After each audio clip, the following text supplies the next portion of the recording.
Bom, falávamos a respeito da estrutura do DNA e do RNA, aqui a gente tem a diferença das duas, tá? Aqui o DNA com a estrutura de dupla fita e o RNA com a fita única. As bases do DNA, citosina, guanina, adenina e a timina. E aqui as bases nitrogenadas do RNA, a citosina, a guanina, a adenina também e a uracila. Então a gente tem uma pequena diferença, né, de trocas de bases entre DNA e entre RNA. Existe uma regra de pareamento, né, no DNA, já que as duas fitas se ligam, e essa regra é entre adenina e timina, guanina e citosina.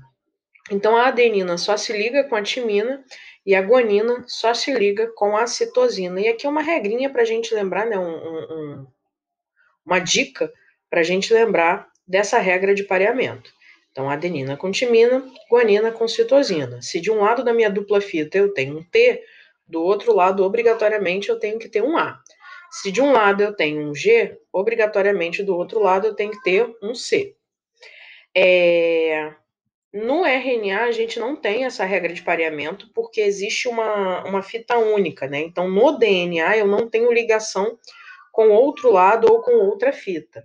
Só que na hora de formar o RNA, na parte de transcrição, né, no evento que a gente considera como transcrição gênica, vai existir essa regra de pareamento para eu formar a fita de RNA. Então, no RNA, por ser fita simples, eu não tenho regra, mas para a formação dele, existe essa regra para que ele seja formado. Então, por exemplo, aqui a gente tem um segmento hipotético de DNA, né, começando com A, C, C e assim por diante.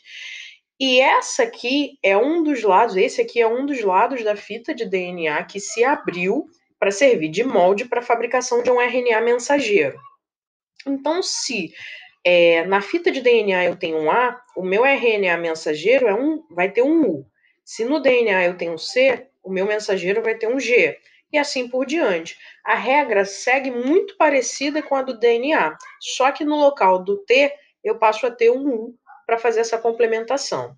Então, essa síntese, essa produção de RNA é chamada de transcrição, né? E é gerada no núcleo ainda, né? A partir da fita molde, de um dos lados da fita molde de DNA. Existe um outro processo que já foi comentado também lá na disciplina de citologia, que é quando essa parte, essa fita de RNA mensageiro é lida, né? E ela é transformada em proteínas. Esse processo a gente chama de tradução gênica. Cada sequência de 3 bases, né, cada trinca de bases no RNA, a gente chama de códon. Então, os códons são lidos por um ribossomo, e esse ribossomo decodifica essas sequências em aminoácidos, que vão ser as menores unidades formadoras das proteínas, tá? E aqui, né, a gente tem, só para a gente relembrar, né, a gente já tem as sequências pré-determinadas, não é uma coisa que a gente precise decorar, né, a tabela é como se fosse uma tabela periódica, só que aqui é para a gente reconhecer os aminoácidos, tá?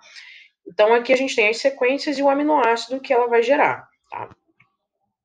Lembrando que existe uma sequência de iniciação, toda proteína sempre vai começar com AUG, que é a metionina, né, um códon equivalente à metionina, e sempre que uma dessas 3 sequências aqui, que estão marcadas em vermelho, for lida, né, a tradução para. Então, esses são os códons de parada, ou o que a gente chama de stop códons, UAA, UAG e UGA.